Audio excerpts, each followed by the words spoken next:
All right. Okay, so we're going to start with the newspaper, and this week is inspired. Oh no, I switched. I gave you the wrong one. Sorry. Inspired by International Women's Day. So we chose two women that are very important to us that we wanted to kind of mention. So the first one is Sulat Dana. بعمود شني. Oh, sorry. Is that? لا أنا قيمة عمود شلا كورونا. You see the Corona page? Yep. Still?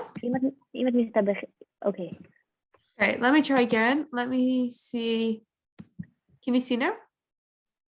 Can. Okay, Awesome. good. Okay, so sorry. تدا. Okay, so the first one you can see here is my cousin. Her name is Dana. She's the same age as me, and we lived in the same town, so always in the same school together, same grades, we had the same friends, and we just grew up together. And this year she is a combat soldier, and she just finished her Masakumta, which is this big trail or trek that they do in order to get their like units. It's like the special hat that each soldier has. So in order to earn like your unit's color, they go through this big trek in the middle of the night, carrying the heavy weights, doing all this stuff, and she completed it. And not only did she complete it, she was chosen as like Mitzdayanet, like the top of her group. And she just got, this week, she got picked to go into a commander's course. So she will be the one training the new incoming soldiers. Women don't have to be combat soldiers in the army. She chose to do this. She's so strong. She's amazing. She's one of my best friends. So it was really important for me to mention her on this Women's Day. This is so cute. I love it. Okay. Okay, for women, Mitstayenet is outstanding. Yes. Okay. My woman that I chose for this Women's Day is my grandma, my Safta Sima, or in her full name, Simona. Maybe from her name you can understand where she's from. Any guesses? Simona? No, I see. Surfat. So my grandma grew up in Morocco, and then she moved to France, and then she did an aliyah to Israel. She's a big inspiration for me personally, because first of all, she's amazing. Like, she lives in Sham, where I live, in a small apartment with my grandpa, and going there and knowing that this is the warmest place on earth to go, knowing that there I can get the best warm hug, and the best food, and the best warm words are from my grandma. And my grandma definitely has a special ability to gather the whole family together in her small apartment and make sure that everyone are okay, everyone are happy. She always puts a smile on my face. And she's the best cooker, I have to say. Like, she's the best cooker ever. So I really know that in the future, when I'll be a grandma, Bezrat Hashem, I would want to be like my grandma, because she's been through a lot. Just today, she's been through eye surgery. So it's very hard to be far away from her, because we are very close, and she's a big inspiration for me. So yeah, I'm glad that I have the opportunity to talk about her. Yep. Okay. Beautiful, Safta Simona. Okay, wait, we're going to the second page now. Making sure you can see. Okay. So, COVID as usual, nothing too new. My sister got COVID yesterday. So for me, that's news. She's feeling okay. She's feeling good. But I think what my family's going through is kind of the mindset of everybody. Like it's okay. Like, are you feeling okay? Okay. Like nobody's getting too stressed out. Um, which is good and bad, I guess. But this is kind of the mindset right now. Yeah. Yep. Okay, so a lot of people are doing Aliyah to Israel. So this is the topic of the day.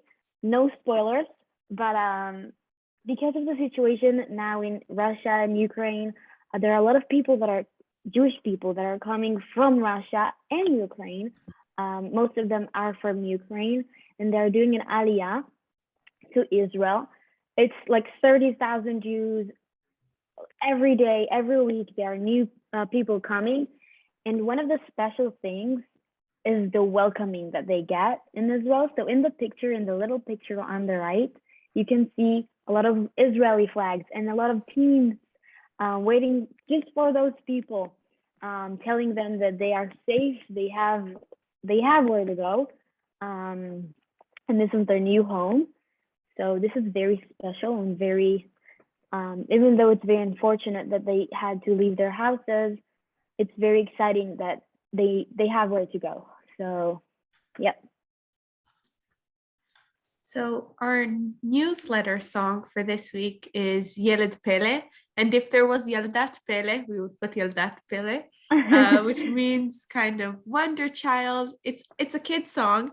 It's a very fun and cute and just kind of beautiful song, which we would let you listen to, but I don't know if we have enough time. So at the end, if we have enough time, we'll for sure play it for a bit. Yeah. Mindy, I see your question on the chat. So I just read today that the government are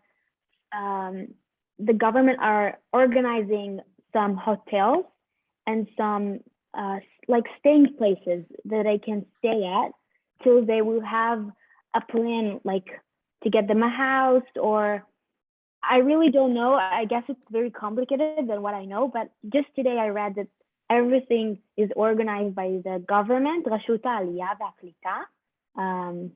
The I don't know how to say רשות.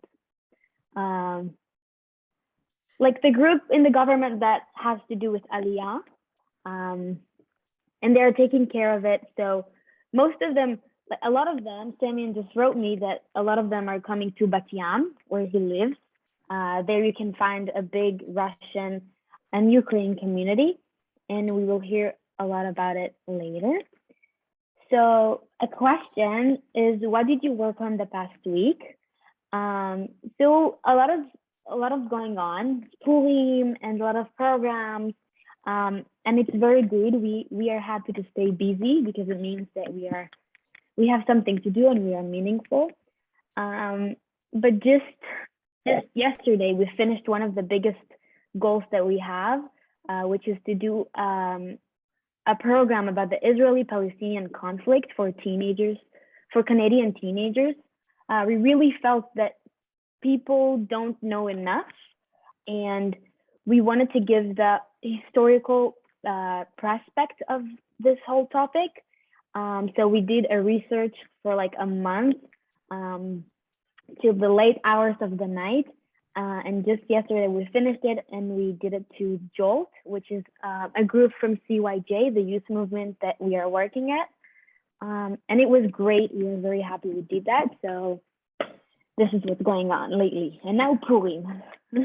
We worked very hard to try and do it as like from both perspectives, which was a big learning experience for me and Nitzan too, trying to get information. Like we were writing in Arabic, putting it into Google Translate. Like we were really trying to do our research and finding out how both sides view it and also simplifying a lot of the concepts for the teenagers, making it fun and exciting and engaging. So we were working on it for a while, and we're very happy with the way it came out. Yep. Okay, I think. Okay. So, I talked a bit about Aliyah on the part of the Israel news. So today we're going to talk about Aliyot. Doing an Aliyah to Israel. And we have a special guest, which is our friend, Semyon. Semyon, if you want to say a few words about yourself, you're more than welcome. Hey, I'm Simeon. I work at Heschel in City Shul, and I'm happy to be here. Thank you. So we're going to ask Simeon a few questions, so he'll be able to share a bit of his story and his perspective about doing Aliyah. We are sure you know people who have done it, but this is just a different point of view.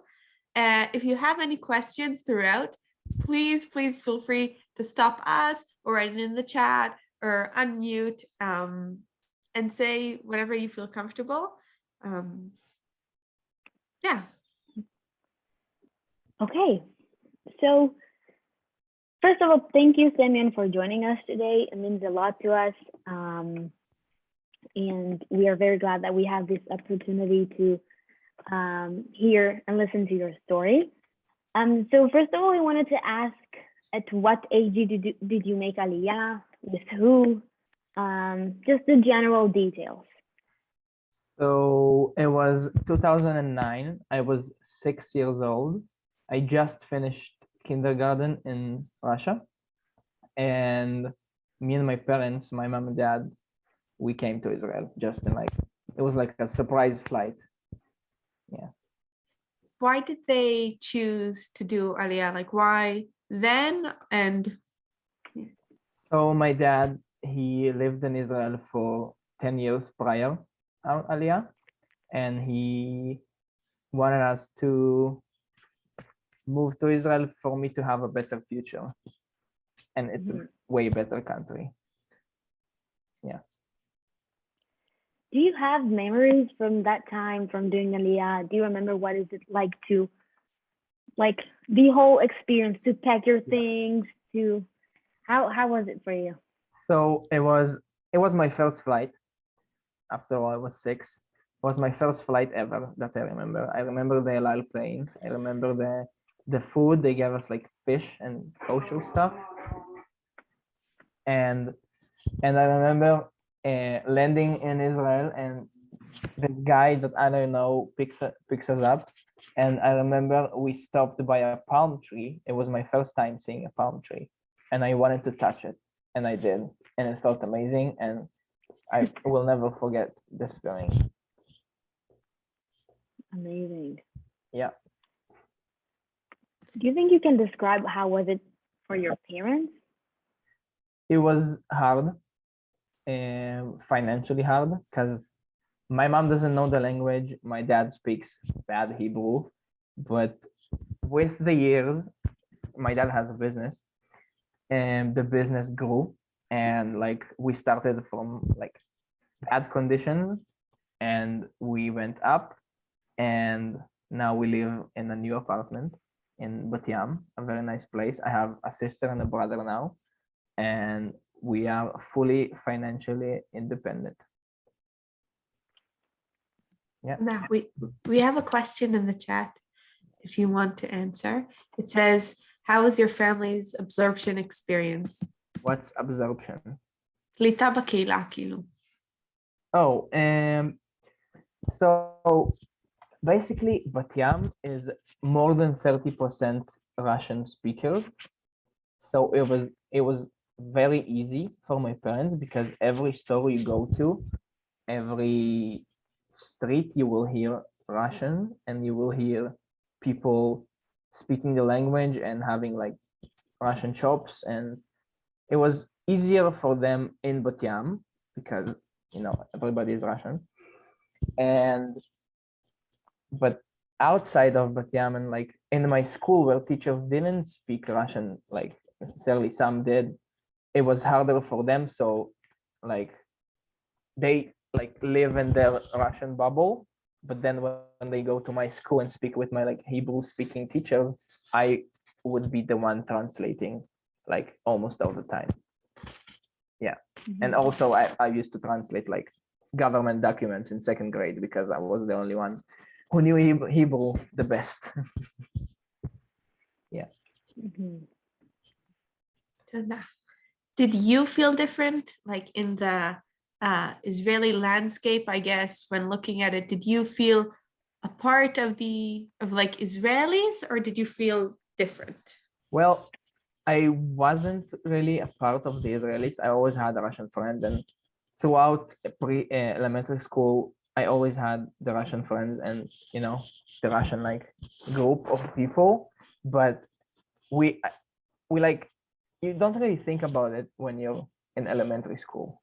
Okay, but now looking at it, definitely I was like in the Russian kids group, but I was never enclosed. I always wanted to make connections out of my Russian friend group. So in like fifth, sixth grade, I got friends that don't speak Russian and they don't have a Russian family.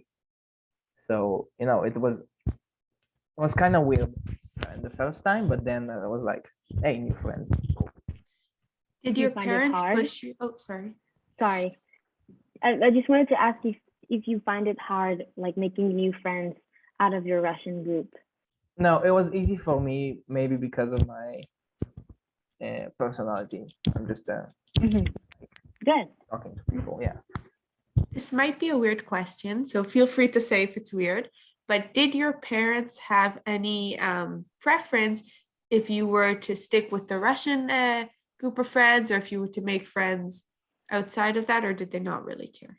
They didn't care. They had their own problems. Like, it's hard enough for them. Like, who Mhm. cares? They just made sure that I'm not um friends with bad people that give me bad influence. There is a question on the text from Cora. It says, you mentioned your move was somewhat sudden. Do you remember what was going on that would lead to the need for a quick move? I think it was me finishing the kindergarten, because near the finish, like I was small, but I could remember like my parents being like, "Come on, let's just speaking about moving," and sometimes I heard stuff about we're gonna move a country, and I was like, "What?" And I remember my parents told me, and they told me it's a secret. I'm like, "Oh my god!" And then I went down like to every Russian house has like a backyard it's not like here private house, it's like condos. So every block of condos has like a yard, and all of the kids of the condos would play there. So I went downstairs and told my friends immediately. Yeah, and then I remember us going away. That's it. It was quite sudden. Mhm. And we moved in the summer. I finished June, we moved July. So you were excited about it. Yeah, I was excited about going on a plane. I was 6. Yeah. Okay, I see another comment on the chat from Alice. When you first arrived, did the government of Israel provide housing for you and your family? And if so, for how long? No housing because my dad had his mom and his family living in Israel, so we stayed with them until we could afford our own condo. Hmm. Yeah. So, how today do you feel a part of like completely the Israeli society, or do you feel a part of like a separate group within the society? I feel like the Israeli society is made up from groups. So I am in the Israeli society for sure, but I belong to like one of those groups. Like I have the food, I have the culture, I have the even location, but Yam is a very Russian place. So I have everything that, you know, an Ole Hadash from Russia would have, but still I feel like I am in the Israeli society, a part of it. So it's a bit complicated, but it's like it's very colorful. There's a big spectrum of the Israeli society.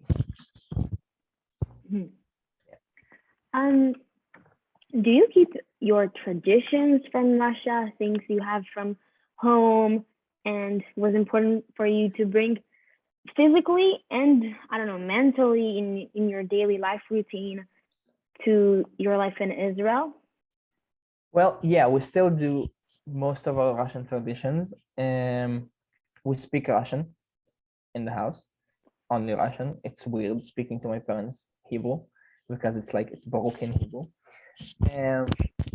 We still have the food, the mayonnaise stuff. We still have Novi God, which is a Russian New Year, which is like the only holiday that was allowed in the Soviet Union. We still celebrate the 9th of May, which is Victory Day on Nazi Germany. We do everything. I still listen to Russian music, and we do all of that and add the Israeli traditions, like the holidays, the Jewish holidays.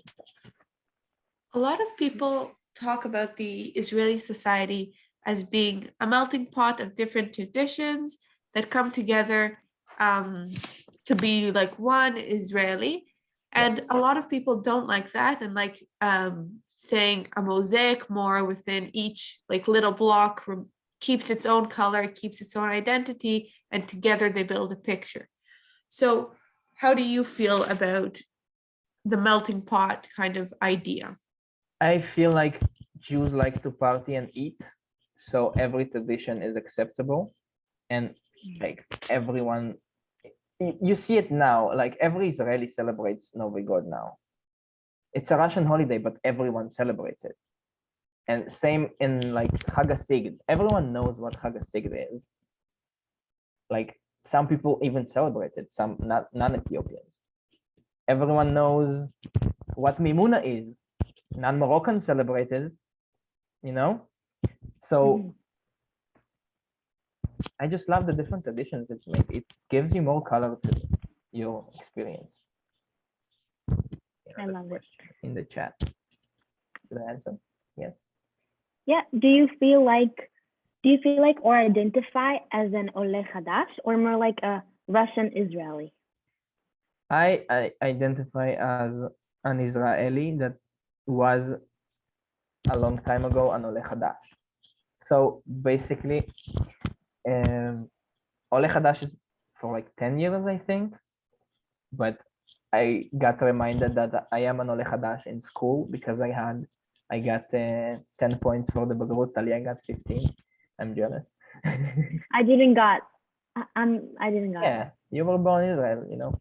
I studied all of my Bagrut lessons in Hebrew, so they give you like bonus points.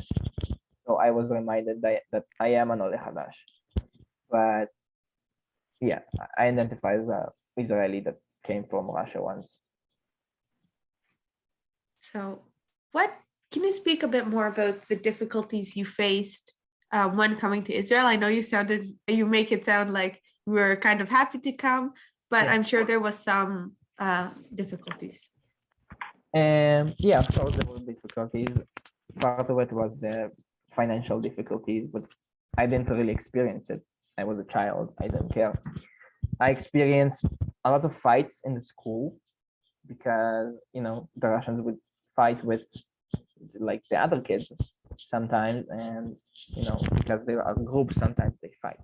That's it. And a lot of times they would use the term Russi Masriach, like stinky Russian, and that would like, it would get to me. But later we all grew up and became friends, and that's it. But sometimes we do hear some, you know, people calling us out. Sometimes older people. It does piss me off, but I just know grown up people, and smart people wouldn't call anyone like a stinky Russian. So you talked about some comments you got from friends in elementary school, which are very mean and not nice comments. And now you see, I guess you see on the news that a lot of Russian and Ukraine people are coming to Israel. Do you feel the change of receiving new olim in Israel? Like, how do you feel the Israeli community receives new olim back then and now? Oh, I'm happy. I'm happy that more people are coming to Israel. It means my mom would have more Russian-speaking friends, and my brother will have more Russian-speaking friends, and like automatically they will befriend my brother and sister because they speak both Russian and Hebrew. It was the same as happened to me. I had a very good friend who came, did Aliyah in 5th grade. He had no Hebrew, and my teacher was like, guys, you should be friends, and we became like best friends in like 2 days. So yeah, I'm happy that people are coming. Always happy. When you're, I don't know you, I know you can't speak for your parents, but from what you know, how did they feel kind of welcomed into the Israeli community? I know in Bat Yam it was different, but like in general, how they felt coming into the Israeli community, how were they received? Well, I don't know, but sometimes I kind of feel like, well, maybe a couple of years ago, but not right now, maybe like 10 years ago, when we, like 2 years in Israel, people would, my dad has a business of moving, and he speaks to like people and bosses of companies. So I felt like sometimes they would like respect him less because of his bad Hebrew sometimes. But then my dad gained so much reputation that people don't care anymore. They just want to work with him. And yeah, that's a thing. But my mom has like no Israeli friends because she doesn't speak Hebrew. So I can tell about my mom. So do you feel like the education at home changed when you moved to Israel? Education at home, what do you mean? Like the way of education, the beliefs, the language, because it's I guess it's very different between Israel and Russia. The school. Yeah, but the education at home didn't change at all. It stayed the same. Mom wouldn't accept bad grades below 90. No, no, this is not acceptable. And mom sent me to do all kinds of activities, play guitar, do sports, do judo for 12 years. Like still the Russian traditional education, but yeah. Even in Hebrew, if I got a bad grade in Hebrew, she was like, you can do better. And you can't do better. I know, but you can. Come on, mom. Yeah. So how did doing Aliyah and kind of moving your whole life, how do you think that changed or affected your beliefs and your values and what you choose to do today? So the Aliyah didn't really make a difference, I think. I think if I would stay in Russia, I would be like, I believe in a bad place right now, or in a good place, I don't know, but definitely not the person I am now today. And the Aliyah, I don't know if it affected, well, it definitely did, but the thing that affected me the most about my beliefs and stuff is my youth movement after it. So in 8th grade, I joined a youth movement, and it changed me like completely. I was before the 8th grade, before I joined the youth movement, I was like, one of the Russians, people who, really into themselves and caring about themselves and bringing money to the house and all of this thing. And then I got introduced to volunteering and caring about the community and learning about the community and the country and hiking and being in nature and doing stuff for other people, and I kind of fell in love with it, and I understood it, and I think I became more a part of the society.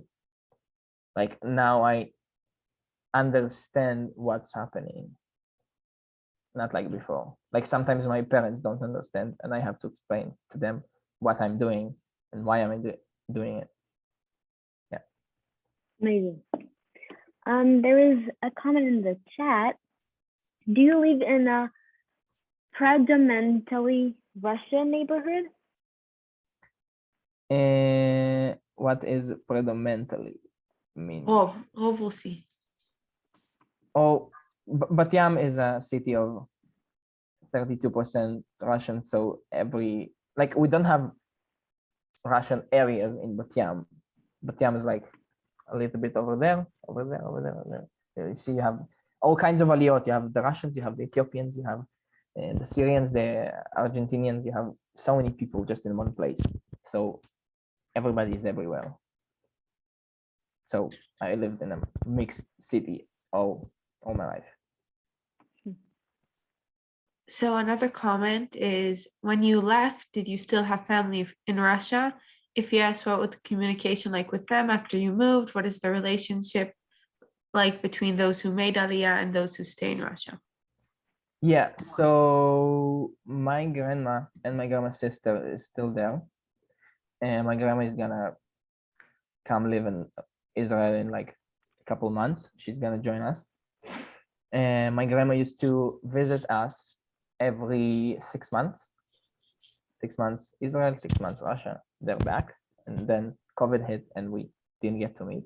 But at first we did Skype, and then now we do WhatsApp video calls. It's like FaceTime. And what's the relationship between those who make Aliyah and those who stay in Russia? I don't know. Russian people are not really about relationships. They just, mind themselves, I guess. Yeah, like I don't have any relationship I do have with family, but they don't really have like opinions about people who make Aliyah.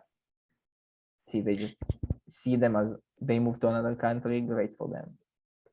Do your parents keep in contact with anyone still there, or is it totally? They still have friends there, and some friends come visit us sometimes. Yeah, but nobody is complaining about us making an Aliyah. Yeah. When you were living there,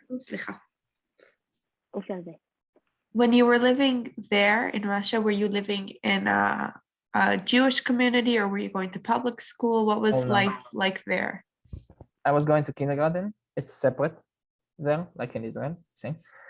And no Jewish community living, because it wasn't allowed, basically any religion. So we had to remove the Judaism out of us. So I grew up with no Judaism, like nothing. I didn't even know I was Jewish, I think, until like going to Israel. Wow. Yeah. Another question we have, which youth movement did you join? So I joined Shelach. Shelach is a part in school, part in after school youth movement. And basically how it works is the Minister of Education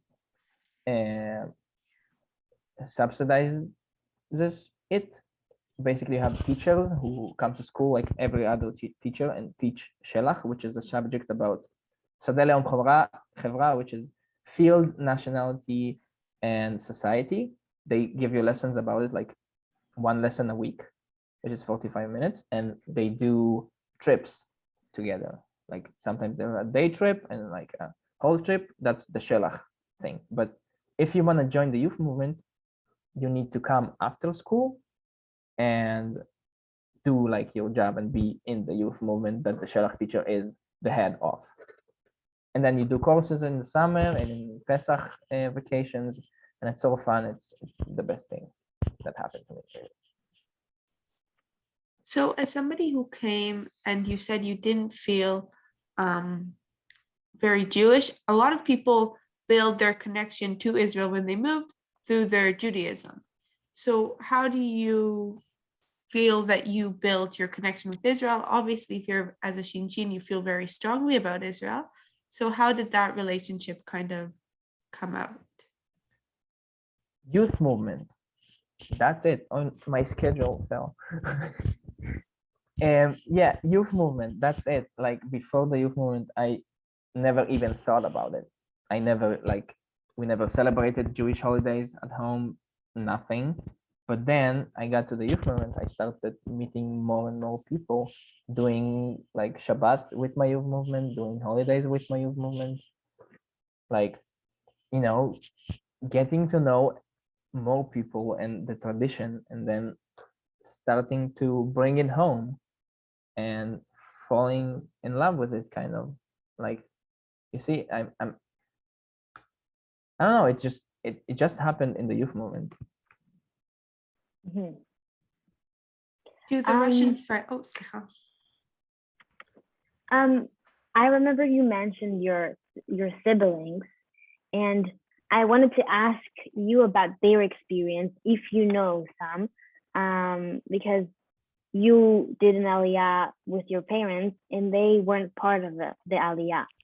So They weren't do even they have- planned then. So do they have some experiences from like how is the Russian I'm sorry, I lost the word. התרבות. Culture influence.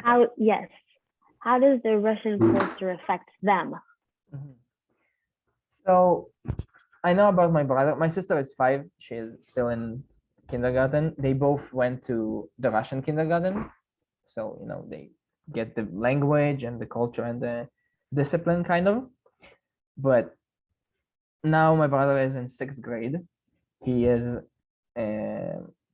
finishing up school, elementary school, going to the next school next Middle year. school. Yeah, and so I know about him that it was hard for him in school because sometimes he had the language, he had problems with Hebrew, and it was hard for him to learn in school because he would sit in the class and listen to the teacher, you know, and respect the teacher. But most Israeli kids, I feel like, don't do that. Like, at least in Bat Yam, they would like do fights, do trouble in class, and he wouldn't understand that. He would just sit and wait in class. He was like the only guy. And yeah, it was really hard for him to study like that because he really doesn't, he can't study when the class is not silent. See? Yep. And yeah, it made some impact on him, but he's okay now. He is, you know, joining in, and he's gonna go to the youth movement for sure. He's going. Yeah, I see 2 questions in the chat. Yes. What brought me to the Shinshin program? So after my youth movement experiences in 11th grade, I felt that I want to do so much for Israel, for my country, that I want to do an extra year, except for the military service.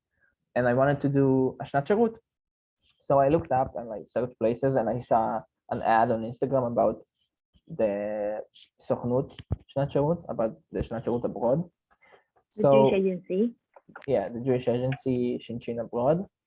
And I heard about it, that it's the hardest one to get in. I was like, okay, if we're going for the max, let's go for the max. And I went and I applied, and 9 months after, here I am. Me and Simeon were in the same group, Yeah. like training thing. The very first test that we had to do, me and Simeon were in the same group. Yeah, I remember. So another question in the chat: Yeah. Have you and your siblings been a large influence on your family's observance of Judaish tradition or rituals? So I think I am the biggest influence because I bring the Jewish traditions home and I know how to do them and I teach my parents and do all the stuff. But my brother was the first one to get a Brit Milah in time. So he was 8 days, he got his Brit Milah. I got mine, I was 8 years old, and my dad was 36 years old. So he was the first one to get it in time. And yeah, that was like a first Brit Milah my parents attended, was my brother's. And that's his influence on the tradition. But for sure from the schools, like we do a school Seder Pesach and Purim and all that stuff kind of makes us parents learn about the tradition. I have a question going back a bit to saying that your Jewish identity was or Israeli relationship was built mostly on the youth movement. A lot of, you said you have Russian friends. So if some of them do not go to the youth movement, I'm going to kind of assume, correct me if I'm wrong, that they also didn't have a lot of Jewish relationships. So how did they build their relationship with Israel, if not through the youth movement? I have one Russian friend now that didn't go to the youth movement. All of my friends went. I have this one friend who speaks Russian who didn't go.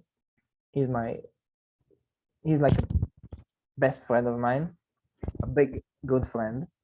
And he didn't go, but all of his friends went. So he kind of built his relationship through us. So now he serves in the military. He's a medic in combat engineering, and he's all about Israel now. And he has like, I introduced him to his girlfriend. Like she was with me in the youth movement. We worked together on we were the managers of a course together. So I kind of made them meet, and now they're together for like a year and a half now. So his girlfriend is a big Israel lover, and she also is doing a Shinshinyot right now in Israel though. And like he gets it. He gets the Israeli propaganda on him. Is propaganda correct word? I don't know. Do you have any, like you talked about the IDF, so next year we have the IDF, of course, and because I know you are very Israeli in your heart.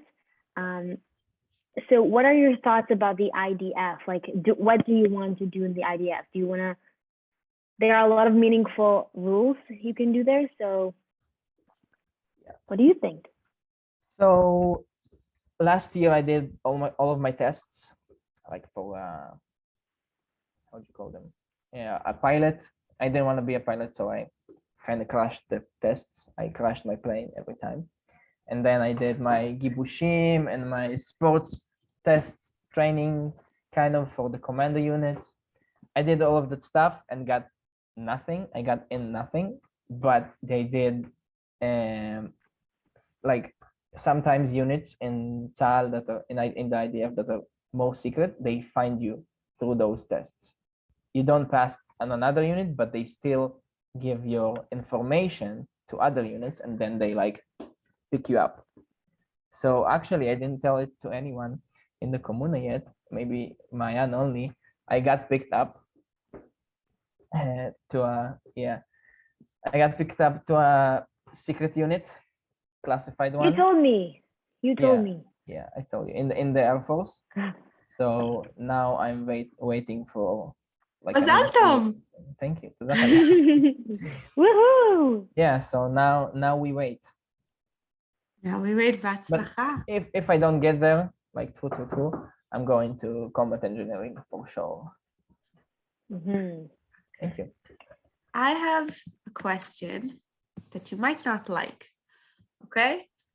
So the Russian community in Israel gets a lot of backlash for being very separate, for being known as kind of the group that didn't learn enough Hebrew, that kind of stayed in their own area, while the other aliyot kind of tended to mix more, I'll say.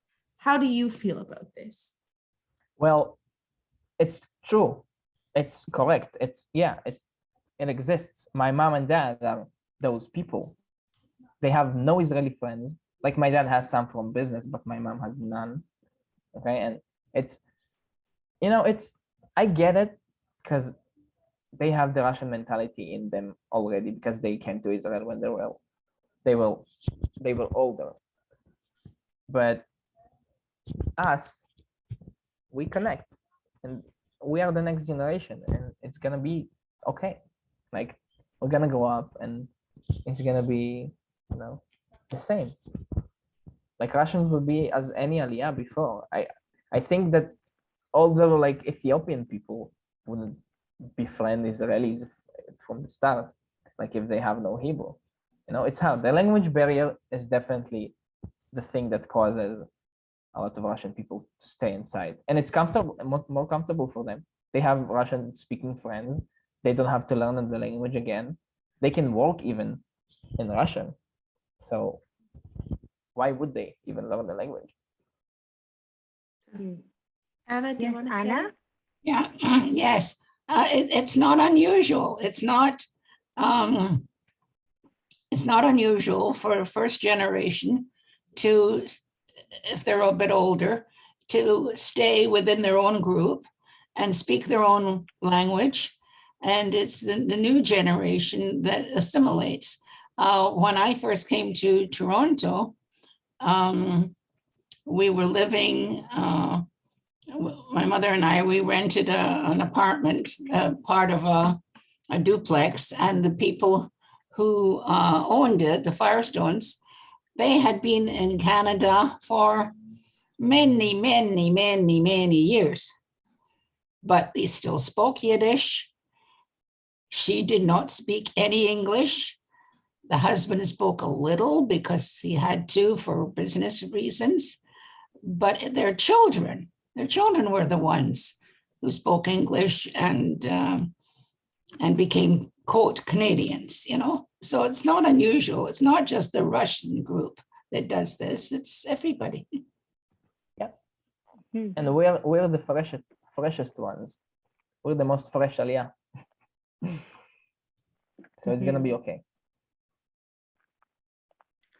איך קוראים לי בארץ? סימיון, עם יוד בין לא יודע למה.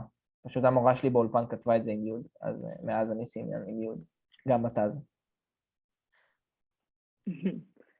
So you feel like you can count on the current generation to behave much more than the past generation? Yeah? Yeah. It's natural. It's gonna happen. Like we grew up with Israelis. My parents didn't. So. Okay. For one of the last questions, unless we have questions afterwards, I want you to name 3 favorite things about Israel, about living there. The weather for sure. The weather is so comfortable. Like I'm Russian, but it's better to be comfortable in the weather. Cold is cold. I don't like coats. I just want to wear my, short pants and t-shirt and go out for like 6 months of the year. And this is the first thing. Second thing is the people. I like the society and the large, different, like everyone is different and you can learn something from everyone in Israel. And I love our society and the warmness of everyone, even the Russian people coming to Israel. They are becoming more and more warm with the years. Like it's the openness of the people that I like. Weather, people, nature. Israel is full of, you can hike all across Israel, like on one trail. It's the best thing. I love hiking Israel. I love Israeli nature. It's great, and I love that you can, like the hiking culture in Israel. Even you can sleep. Like if you hike for a couple of days, you can sleep. You can find a like a sleep place anywhere. hiking, weather, people. 3 things. Okay. I have a question. In the light of Women's Day, if you could choose one woman, maybe it has nothing to do with your aliyah, but if you could choose one woman in your life that inspire you, who would you choose? Wow. I had a lot of experiences with women, not in that way, in like youth movement way. I had a lot of madrichot, guides, and partners that I was a madrich with. So I think I'll choose my friend. Her name is Noam Philo. She was my guide in advanced course, and advanced course was very traumatic for me because like we went 45 for my school and then 15 stayed. So I was like, where are you going? And yeah, I was a bit sad and bummed. And she was the one who made me realize what kind of power I have with like me speaking and like guiding, doing adracha and teaching. And she made me realize that like I have talent and I can help people with it. She is Love the it. woman I choose.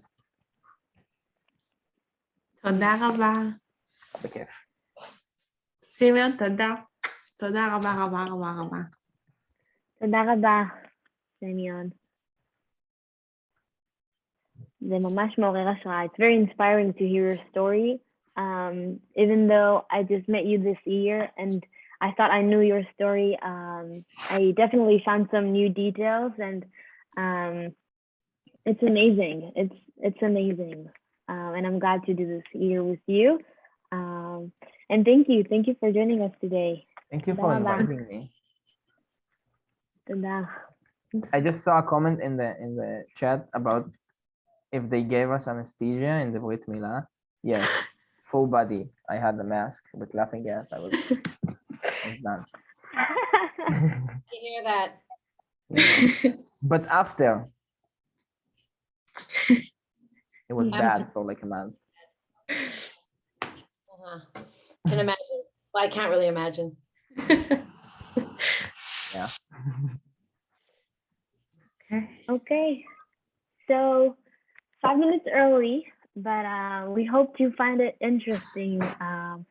And for me, it was very interesting. Thank you, Simeon, again for joining us today. Thank you all for joining us again, and hearing this story of Simeon about an aliyah. There were The aliyot a lot of also. there were a lot of aliyot, as Simeon said, from Ethiopia, Teman, Yemen, Morocco, like my grandma did.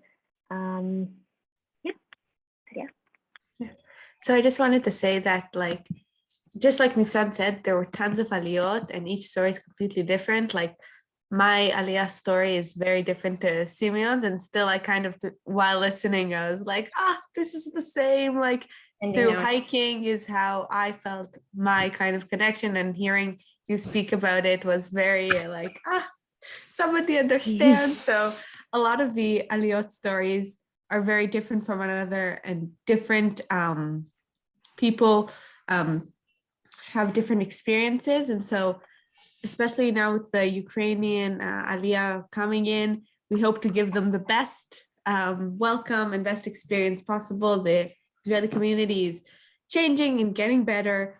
Each time we're learning a bit more. And so thank you all for coming and learning a bit with us today from Simeon about the aliyot. And we'll see you next week at the Purim Megillah reading. We're very excited. So תודה רבה. תודה.